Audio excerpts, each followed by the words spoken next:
Let me introduce you, Gard, briefly. Gard Jameson will speak to us about the theme Planetary Angelic Support during COVID-19. Gard Jameson has been reading the Urantia book since 1972. He has been leading a study group in Las Vegas, which is known as Zoom Group, and this group is working since 1985. He currently serves as a trustee at Urantia Foundation and is the head of the Education Committee for Urantia Foundation. He's married to Dr. Florence Jameson and has two daughters, Julia and N.G. Thank you very much, Gard. Thank you, Jeannie. The session is yours. Thank Such you. a pleasure to be with you. And Louise, what a wonderful presentation. I have the privilege of teaching Indian philosophy, and some of you may not know, but Dipti Bhakti means the flame of love. So Pio, no surprise that you saw the flame of love between father and child. And so Dipti, namaste. Thank you so much. So what I would like to start with is a minute of silence. If you would all join me to sort of allow yourself to take a deep breath, notice any stress, and then gently close your eyes. And I will bring us out in a minute, and maybe even a minute and a half of silence in which we can be present to the presence of the thought adjuster, the spirit of truth, the Holy Spirit, the angels, the midwayers, and so many others. So join me now.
Heavenly Father and Divine Mother, we give you thanks.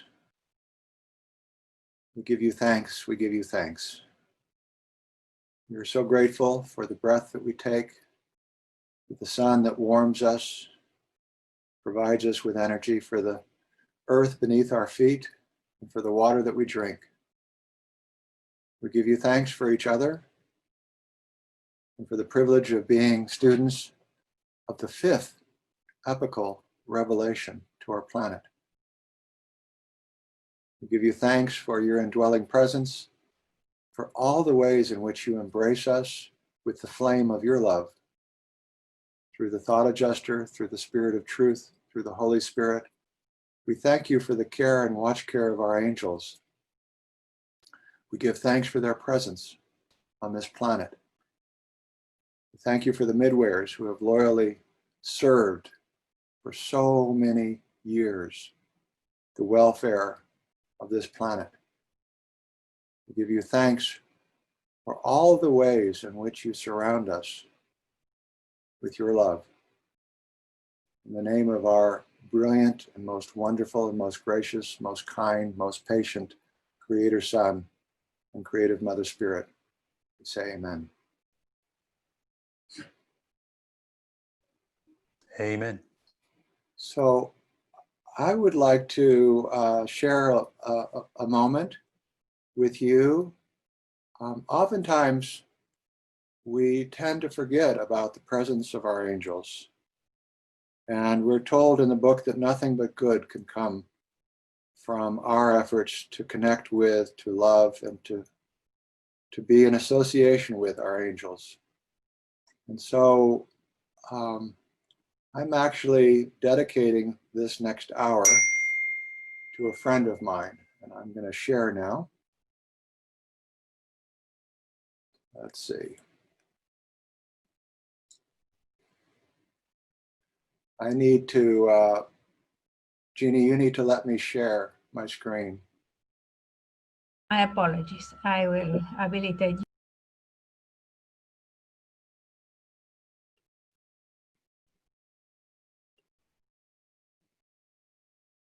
Okay, great. Thank you so much.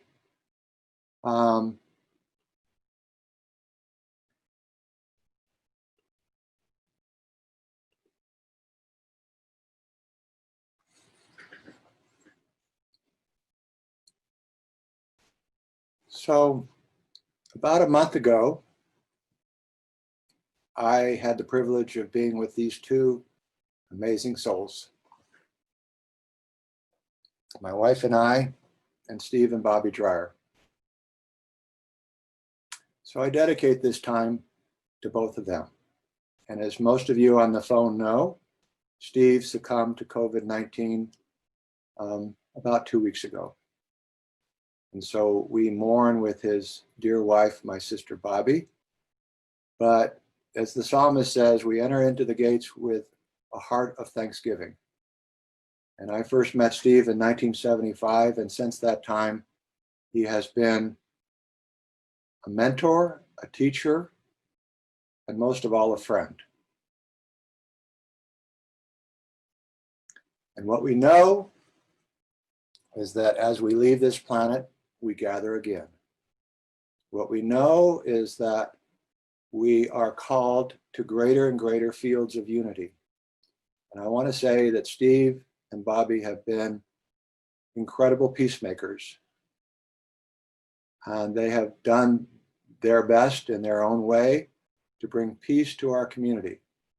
So I bow to and I give thanks for both my sister Bobby and my brother Steve. So last week, I was out in the community. We have a program.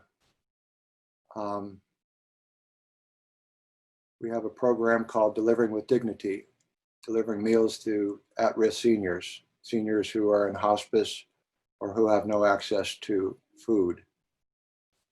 And so I ask you the question, as I saw the response in one of the windows where I was delivering, what would the angels tell us right now? Stay home, be safe.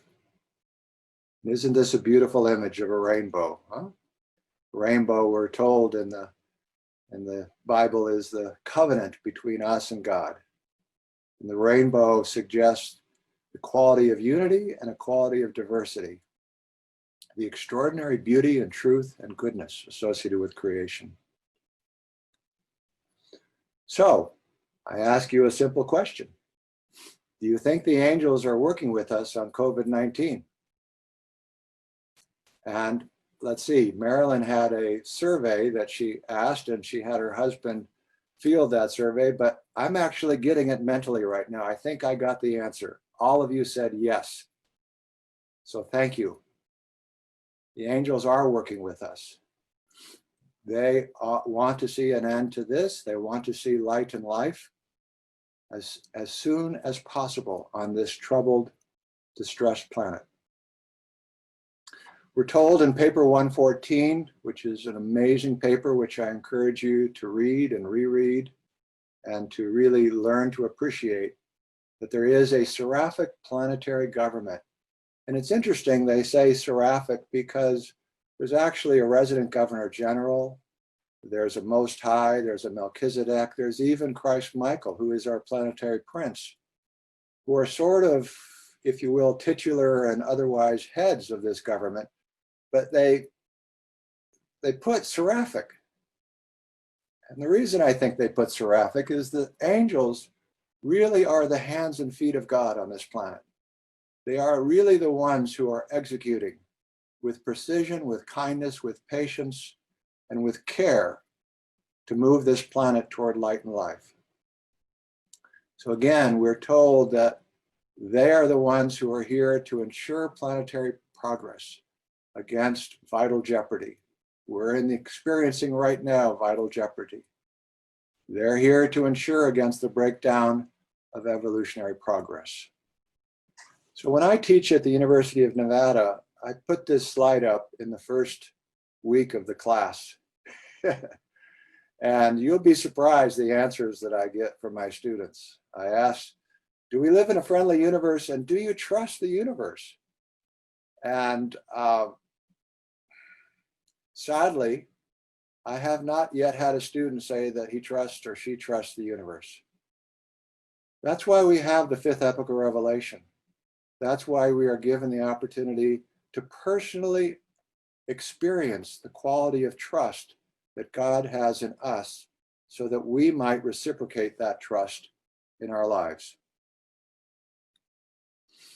We're told in paper 114 that your isolated world is not forgotten in the councils of the universe, from Uversa to Salvington, and on down to Jerusalem, even in Avona and on Paradise. They all know we are here. You mortals now dwelling on Urantia are lovingly cherished and faithfully watched over. So I encourage, as part of your daily spiritual practice, after you worship, which I am going to assume you all have a practice of worship. Peter said, neglect not your daily worship. I'm going to ask you to incorporate a practice of giving thanks to our unseen friends, which many of you already do.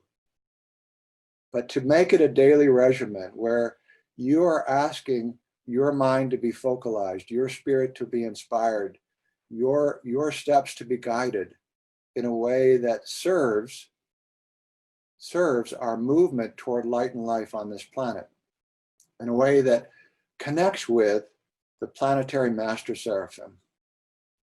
That would be an amazing thing if we could begin to do that. And so I ask you this question. Do you think Michael, our planetary prince, is concerned about COVID-19? Do you think he's aware of it? Okay, I'm getting that response now. All of your minds are churning, and yes, it's 100%. All of you do believe that Michael is aware of exactly what's going on right now. We look at this picture, this image. Thank you, Mo Siegel, for creating these images. The hospital that he created. Jesus cared about our health. He cared about healthcare. Not just physical, but mental and spiritual as well. And in the kindness of his eyes and the flame of his love, he brought healing to people all around him. Just by virtue of his smile, he made people's days better. So again, each of us, along with Michael, are given the opportunity to be channels of love, instruments of peace, and expressions of God's joy. So our seraphic planetary government. I don't know when the last time you looked at paper 114, but if you haven't looked at it in a while, I encourage you to bring it up in your study group, bring it up in your personal study. But my understanding of effective leadership, and there's been a lot of work done on this at many different places, but effective leadership really keeps its central focus on the why. Why are we reading this book? Why are we on this video? Why are we on this Zoom this afternoon, this evening, wherever we are on the planet? Why are we committed to God's will? If we keep that why in front of us, I always like to say, it's kind of like the first button on the shirt. You get the first button right, Victor? Kind of goes down well. The whole shirt goes down well. But if you take that first button to the second hole, then the rest of it seems a little awkward and a little off place. So again, to the extent that we can keep our focus, and this is why worship is so incredibly important. And Marilyn did such a wonderful program on service and others. Why worship and service was the sum and substance of Jesus's teaching, right? Why? Because this creates the connection. This creates the flame of love, which causes us, inspires us, moves us forward. So we're told in paper 7, right? This is very interesting. We're told that the divine plans of perfection revolve around, surprise, surprise, the Trinity. Revolve around the Trinity. And so we have the plan of progressive attainment, which is the universal's plan of evolutionary ascension. Let us make mortal creatures in our own image. In the Bible, Matthew 5:48, be you perfect, even as your Father in heaven is perfect. That one always I stumbled over because I always kind of, wow, that's a tall order. But I began to translate it as try to love people. Just try to love people. Try to love your children. Try to love people in your community. Try to love people of every stripe, every ethnicity, every culture, every race. Try to love people even as the Father loves us. That might be a great step toward that mortal perfection plan. So this is the primary directive of the universe, as we know, the primary bestowal mandate. So then we have the bestowal plan, which is incredible. The eternal Son's bestowal of the sons of God upon the evolutionary creations, there to make real the love of the Father and the mercy of the Son to the creatures of all the universes. And so just for a moment, think about our bestowals on this planet, right? We had the first one, the Planetary Prince. Didn't work out so well. I sometimes wonder about that and wonder, you know, how different all of our lives, how different this planet would be. And it brings a great sadness, right? It brings tears to my eyes when I contemplate what could have been had that planetary prince succeeded. And then even more tears when I think about the material son and daughter, when I think about Adam and Eve. And I think about, I don't know if you've ever thought about this, but I often think about, you know, they were given so much instruction and maybe there's an element in us which says shame on them, right? But in my heart, as I get older, there's a lot more understanding and appreciation. And I believe in the book, we're doing this study now in our study group on the garden. I believe that they were put into an almost impossible situation. It was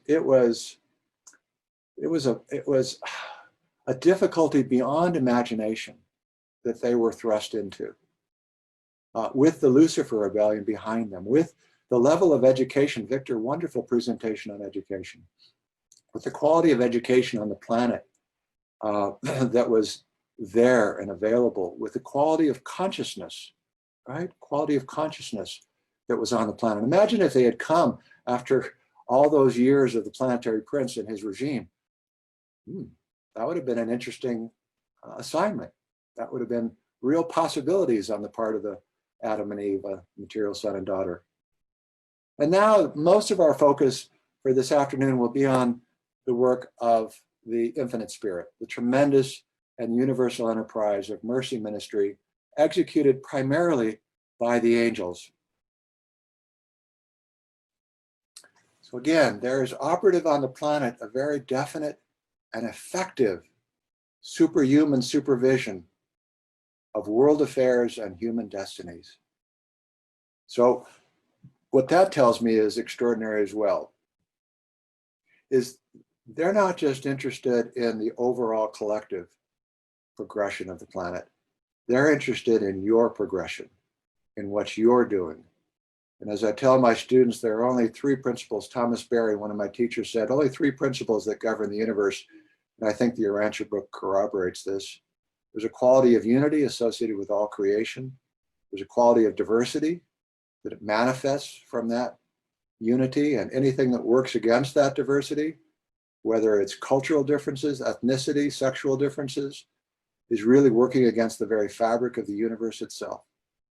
And the third principle is that each of us is destined to become a son or daughter of God.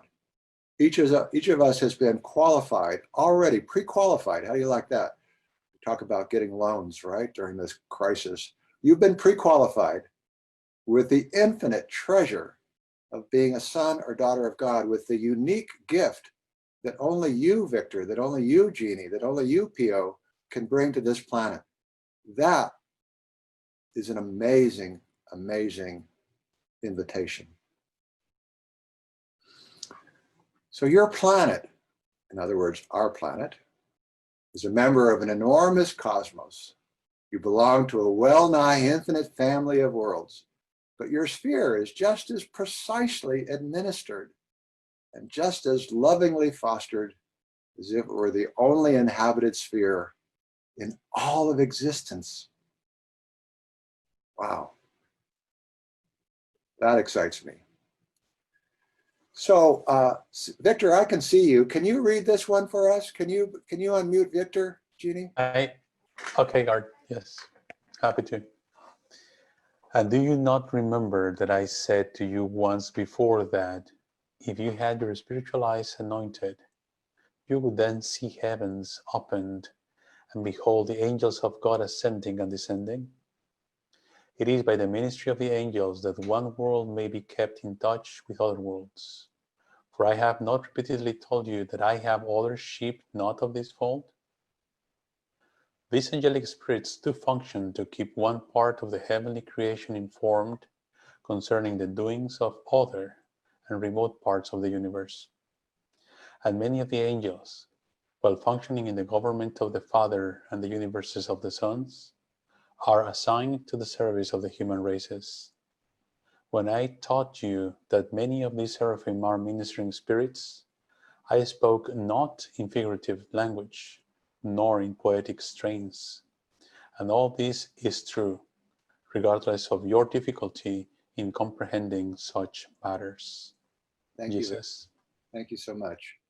So these are Jesus's words to the apostles. And again, if our eyes were opened, wow, what would we see? Well, we're going to get a taste of that in a moment, but what would we see? And if our eyes were inwardly opened through worship and through our service, selfless service, what would we sense? What would we feel? What would we be aware of? And I don't know about you, but I'm aware of my angels. I'm aware of the angels around us. When I have the privilege of going back to Urantia Foundation and being there at 533, I'm aware of the presences that are there watching over our shoulders, smiling, encouraging, helping to focalize our ideas and our directions. And not just at 533, but every day when I wake up with my dear wife, Florence. My wife started a free clinic here in Southern Nevada for people who have no access to healthcare, dental, or mental health. I'm aware of the angels that show up every day at our clinic. I'm aware of how they serve with the human volunteers to help serve these individuals who have been marginalized. So what's interesting in our planetary government is that we have these levels of connection. We have connection with the system sovereign. We have the Melchizedek receivers, who we know have kind of been here a couple times after a couple different problems historically. And we have Michael of Nebadon, who is actually vested with the title Planetary Prince of Urantia. We have Macavena Melchizedek, who is part of the 24. We have the Most High Evidentia, who is an additional authoritative head who acts in crisis management, who is able to step in and seize the reins when needed. But what's fascinating about that sovereignty, and what's fascinating because it's a reflection of God's sovereignty, is that Michael of Nebadon, but in the practice, the sovereign creator's son made no gesture of personal administration of the planet. In other words, he delegated, he distributed, just as God does.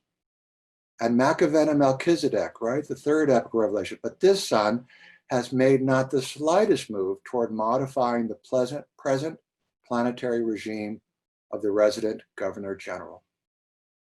And the Most High Observer has not intervened in normal planetary issues, but watches with care and is involved in certain things, but most of the normal stuff, the operational stuff on the planet, the Most High does not get involved with. So we have this incredible actual administration by these incredible beings, our angels. And so along with Steve and Bobby, who I regard as human angels, fleshly angels, I dedicate this to our angels. And Pio, are you able to read?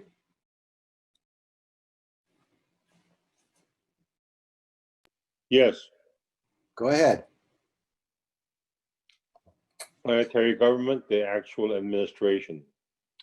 The actual administration of Urantia is indeed difficult to describe. There exists no formal government along the lines of universe organization, such as separate legislative, executive, and judicial departments. The 24 councilors come the nearest to being the legislative branch of the planetary government. The Governor General is a provisional and advisory chief executive with the veto power resident in the Most High Observer. And there are no absolutely authoritative judicial powers operative on the planet, only the conciliating commissions. Thank you, Pio. So it's interesting because they tell us that the idea of the tripartite government is kind of a divine pattern in the universe. But ours is a little bit different. And we're told, as we'll see in a moment, that the resident Governor General is more of a fatherly advisor. It's really his cabinet, the planetary master seraphim, who are really running things down here on Urantia. Marilyn and I are now working on a history of the Urantia movement up through the publication of the book. And we're suggested right here in 1934 that the judicial powers operative on the planet were only the conciliating commissions. It appears that perhaps we have a Supreme Court now, but more on that later.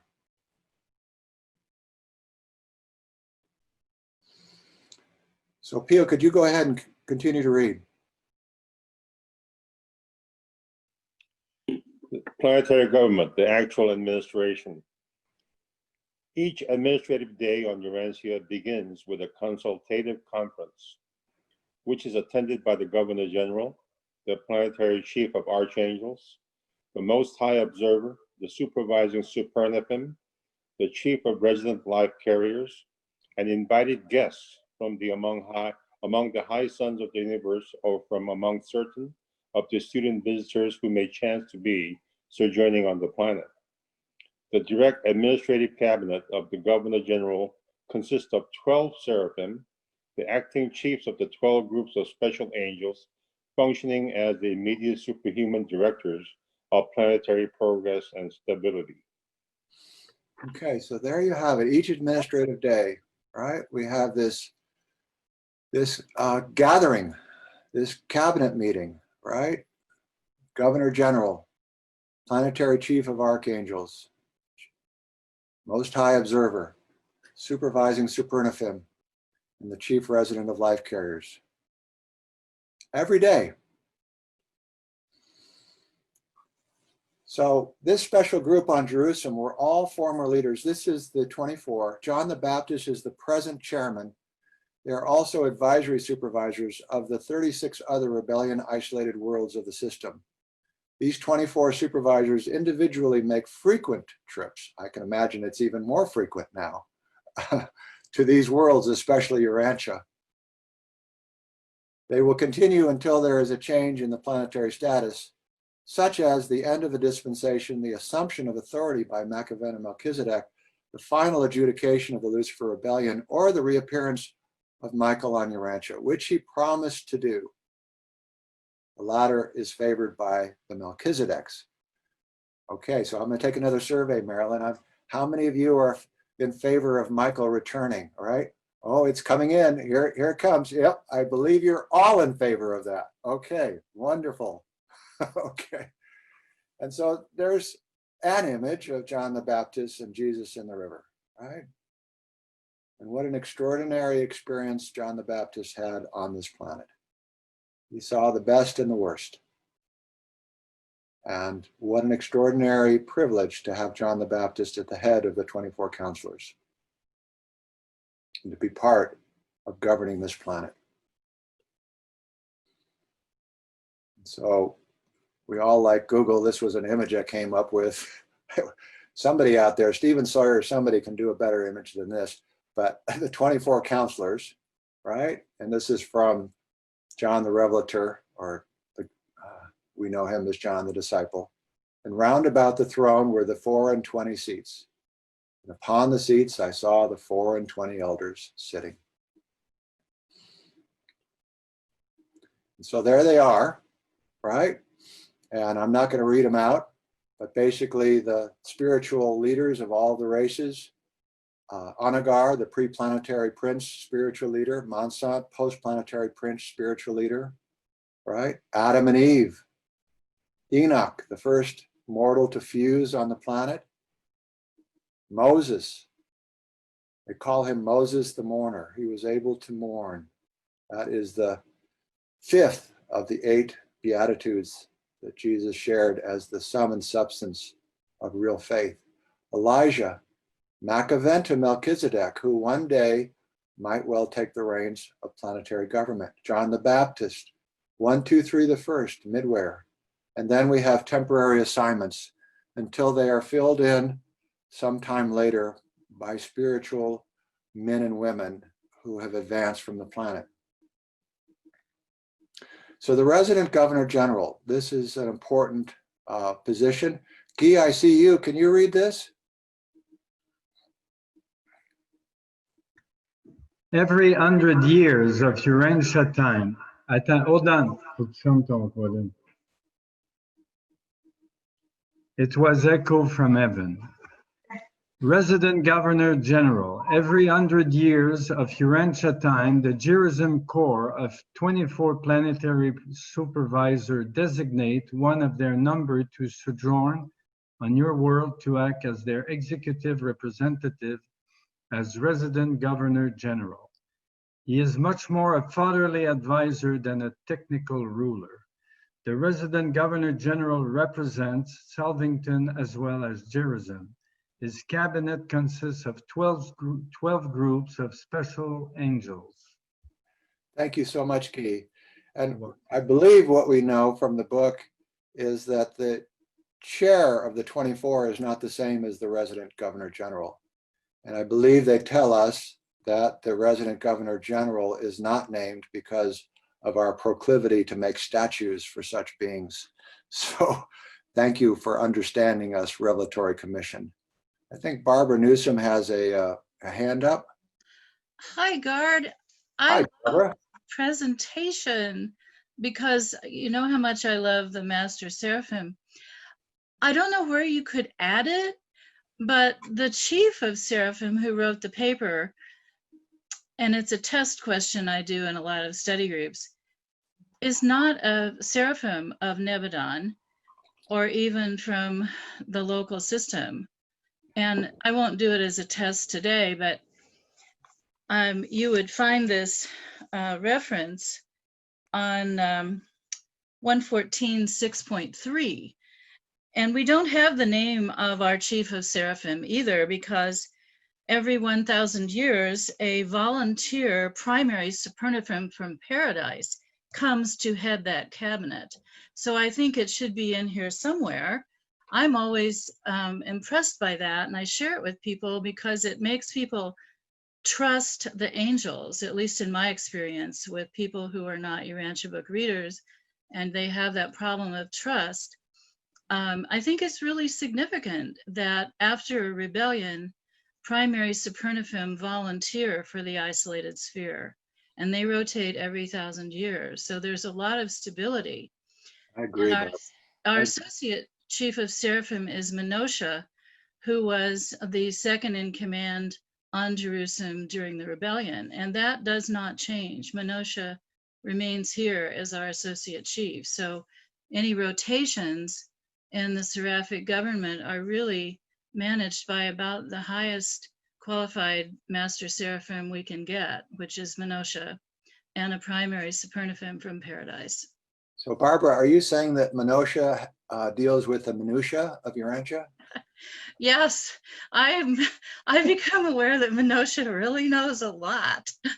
Barbara, would you do us a favor and read the next slide? Okay.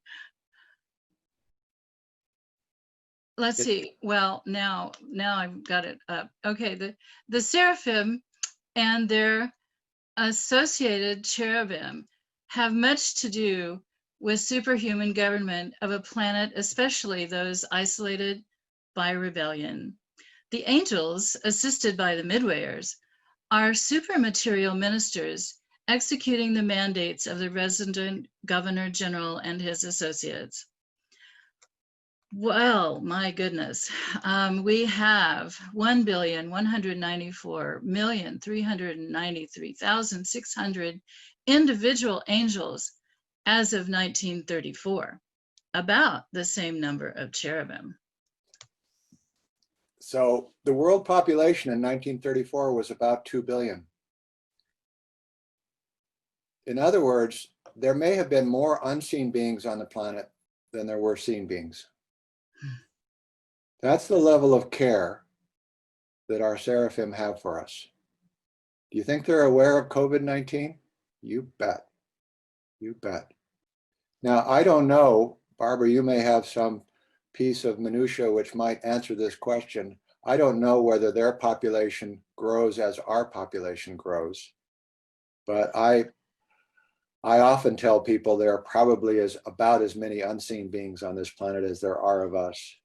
But we know as of 1934, this was the fact, right? And we're told in the Urantia book, the facts will not change. These are the facts that we're giving you. So this is extraordinary, and this should cause you all to rejoice. So we have these 12 groups of Master Seraphim.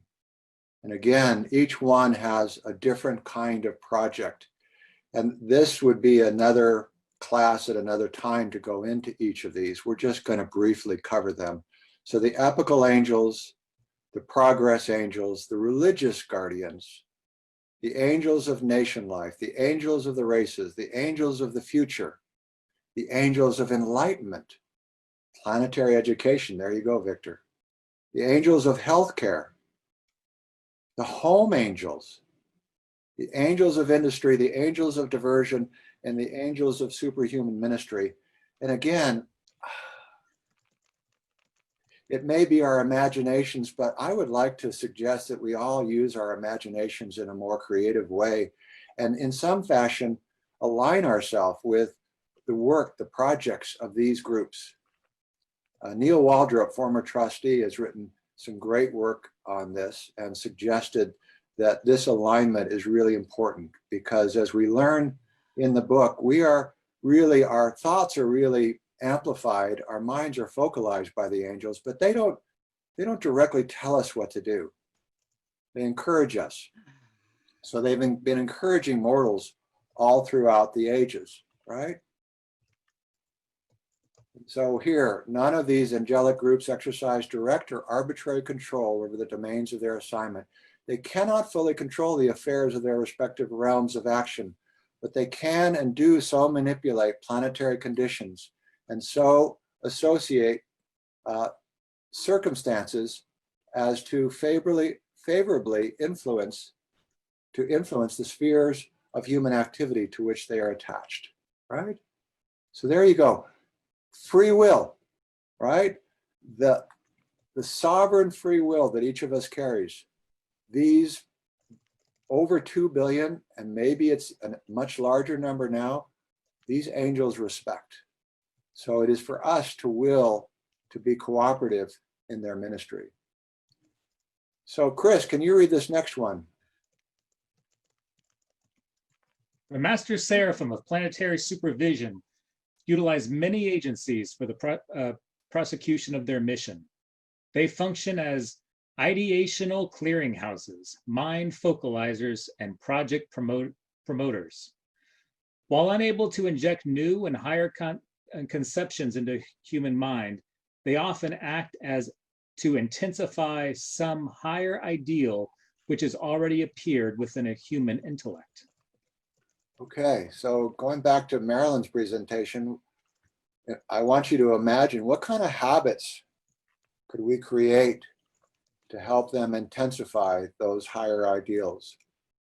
What kind of habits could we create to allow ourselves to be ideational clearinghouses, to allow them to focalize our minds and to allow them to help us in our projects, right? We've got projects. I'm going to give you one, just the angels of the home life, right? We have not done a good job around children's literature. And I know there are people out there that have. I have a book.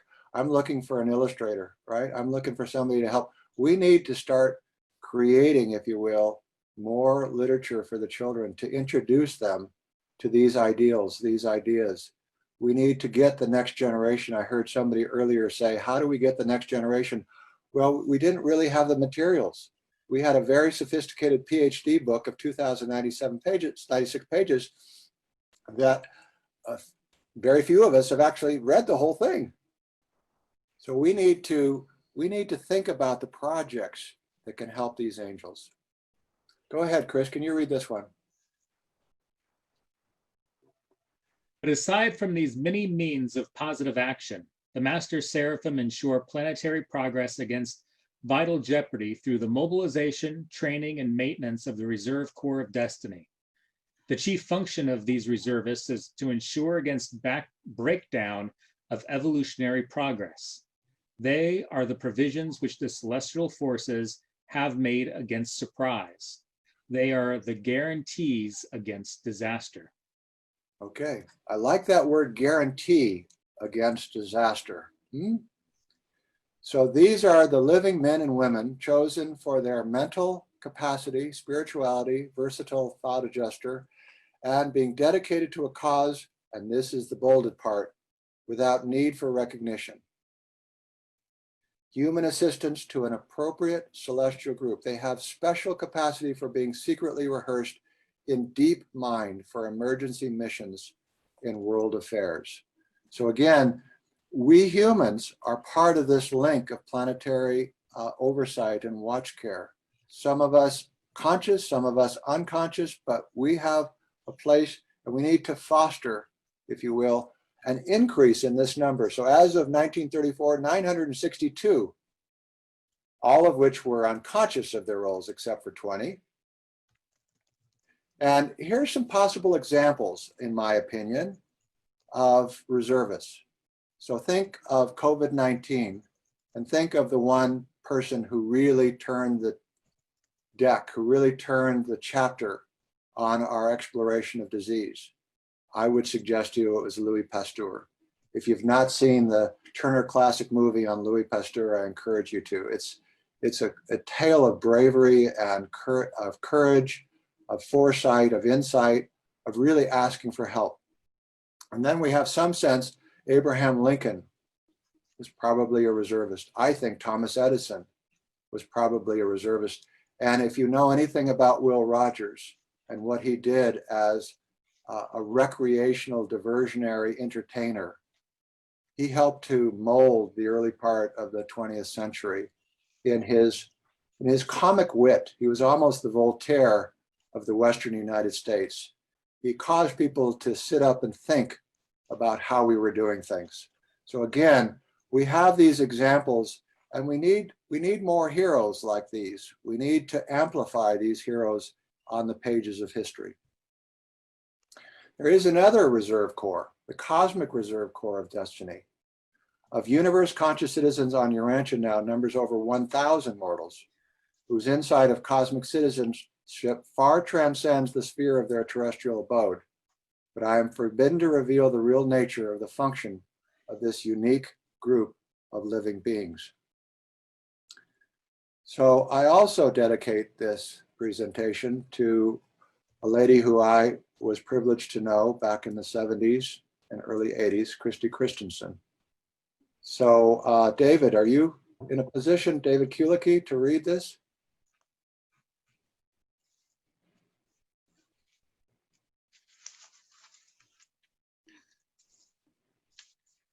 David? Oh, I didn't know I could do it myself. Yeah. As individual Urantians, we each have our part to act in the immediate reorganization of human society. Ours is the transcendent privilege of presenting this revelation to the peoples of a strife-torn world. As individuals, we must become so saturated with the fragrant truths of this revelation that all persons coming in contact with us will feel that we are truth lovers and spiritual explorers, that we are cosmic citizens. Okay. We got a little taste of that from you, Dipti, a little earlier, right? The flame of love. So I think part of what worship and service brings us to is a greater and greater fragrance. And so it is incumbent upon each of us to take responsibility for our own personal perfume, our spiritual perfume, right, Guy? And so we must immerse ourselves in worship and in service in a way that allows us to be truth revealers. And Christy, Marilyn shared a quote from her earlier. Christy was a light for me. She was an inspiration. Every time I read her speeches, every time I met her and heard her, she was an inspiration. And that whole generation, I think we owe tremendous debt of gratitude. And then another inspiration. And I don't know, is Sue on right now? Is Sue Snyder on? I don't think so. Marilyn, could you read this from Paul Snyder, one of the first presidents of Urantia? I'm here, Gard. I just have to unmute myself. So I'm again, Steve Dreyer, one of his, if not his best friend, was Paul Snyder. And you're hearing Sue Snyder, Paul's daughter. And Paul was another one of those people who broke the mold and who inspired a whole generation of us. So go ahead, Sue, could you read this?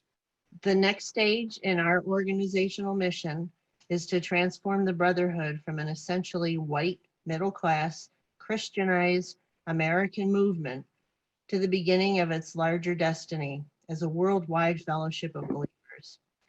And this emerging fellowship must progressively embrace our brothers and sisters in every race, in every nation, and in every basic language, acting as an increasingly powerful leavening influence in every religion. And Sue, would you care to say a word about how your father inspired you? Well, he inspired me in every way. I mean, he was my, he was how I experienced fatherhood. Yeah. And so for me to be able to experience fatherhood from somebody as loving and patient and full of grace and forgiveness and talk about a love saturated soul. Yes. You know, how could I have a better springboard into eternity than that? He's a treasure. And it wasn't just me. I mean, my friends, I mean, he was a father to a lot more than his offspring. Yeah. And what I want to share with all of you, and we don't have the ability to go into detail, but with Steve Dreyer and Paul Snyder experienced some of the toughest aspects of being immortal on this planet. They could have folded like a cheap tent, but they stood up and they took cosmic responsibility for their own lives and the lives of those around them, including their families, and demonstrated that living flame of love. So Sue, thank you so much for sharing. And Paul, you've got some company up there now, and I hope the two of you are having a good time because we're missing you both down here. So within each of us, as I said at the outset, lies the very Trinity which gave rise to the creation. And along with the Trinity, and it's present within each of us, lies the divine purpose of the Trinity. So it is for each of us to take responsibility We now live in this moment of great confusion and fear. COVID-19 is merely symptomatic of this historical moment. We are called, we are the pioneers of a spiritual renaissance. One of my favorite philosophers, I call him the number 3 in the top 3, Plato, Aristotle, and Immanuel Kant, said, 2 things fill me constantly with increasing admiration and awe: the starry heavens above and the moral law within. So we live in this amazing universe, this friendly universe that we can trust. We live with all of these unseen beings who we can trust. The Urantia book defines religion as faith, trust, and assurance. So to the extent you experience personally the assurances, Galatians 5:22, love, joy, peace, perseverance, patience, kindness, goodness, to the extent that you experience that personally in your life, welcome aboard. To the extent you don't, I encourage you to stretch your wings along with the angels. And the other piece is this moral law within. And it is for us, right? We're told that as he walked through the streets of Rome, Jesus changed lives by his smile, by his willingness to look into the eyes of the other and to engage them at the level of soul. So I encourage you, if at the very least your new habit, as Marilyn said, let's get some good habits on board. If your new habit is, as you pass by, look into those eyes. They may be a stranger, apparently, but to one who knows God, we're told, no, there are no strangers. Look into those eyes and give them a smile. Give them a smile which emanates from paradise itself. So we are each and all called to cultivate our spiritual transformation through worship and service and prayer, to align ourselves with planetary seraphim, the cherubim and the midwares, and all other celestial agencies.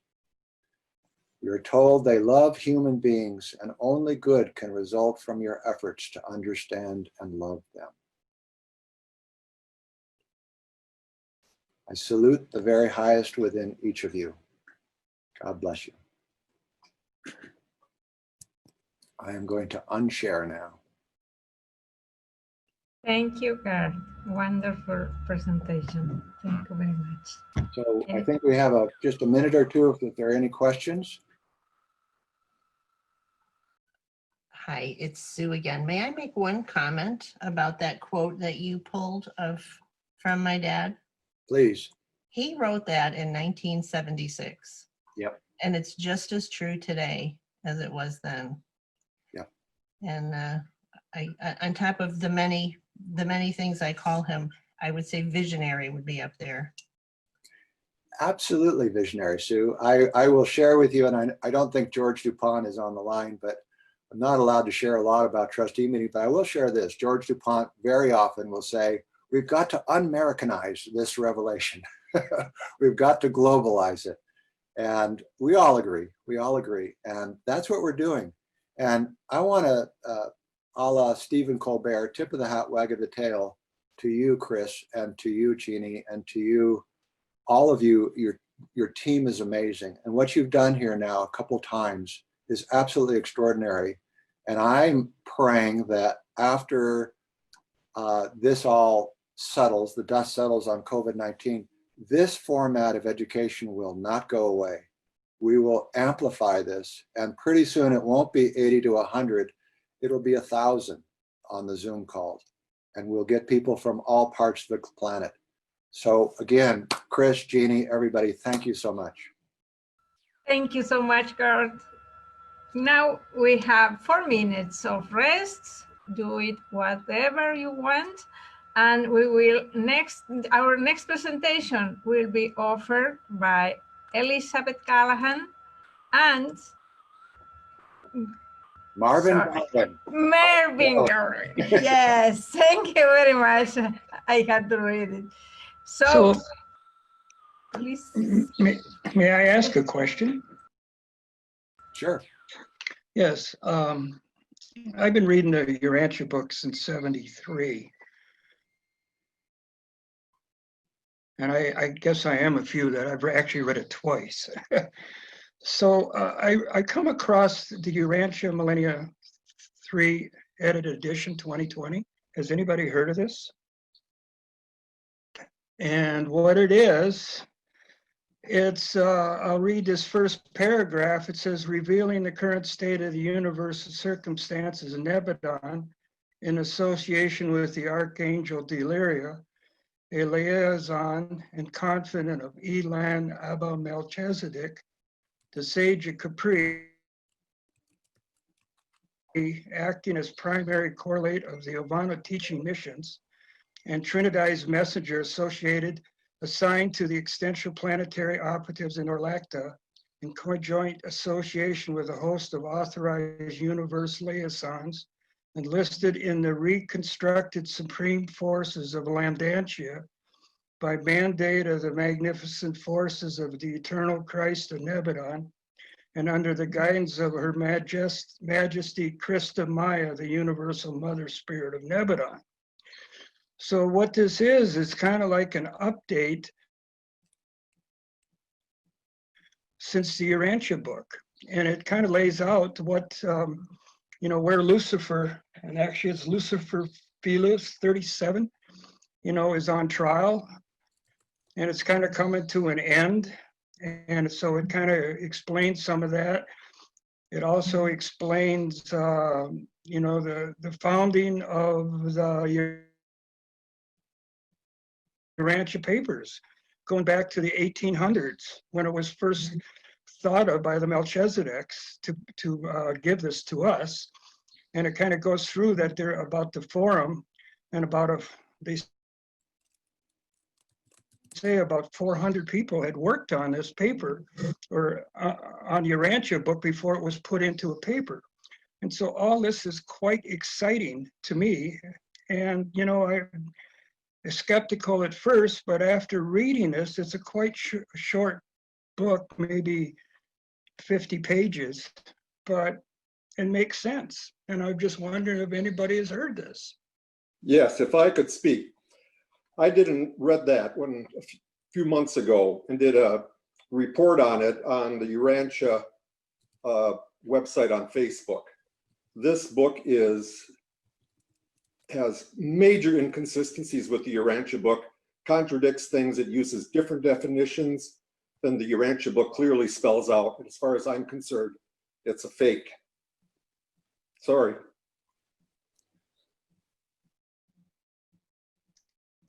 Well, what we can say, Ray, is that there's inspiration from lots of different directions, you know, and I think I often say the Urantia book is kind of like mom and dad. It creates a kind of psychological response. And we've seen a lot of that with the Urantia book. So there's a lot of different people who have taken the Urantia book into their souls and who have reflected it in different ways. And so, you know, as we're told on 2064, matchless goodwill, unfailing forgiveness, and abounding love. So matchless goodwill to all those who want to promote light and life on this planet. So Jeannie, it's 3 o'clock, it's yours. Yes, thank you very much.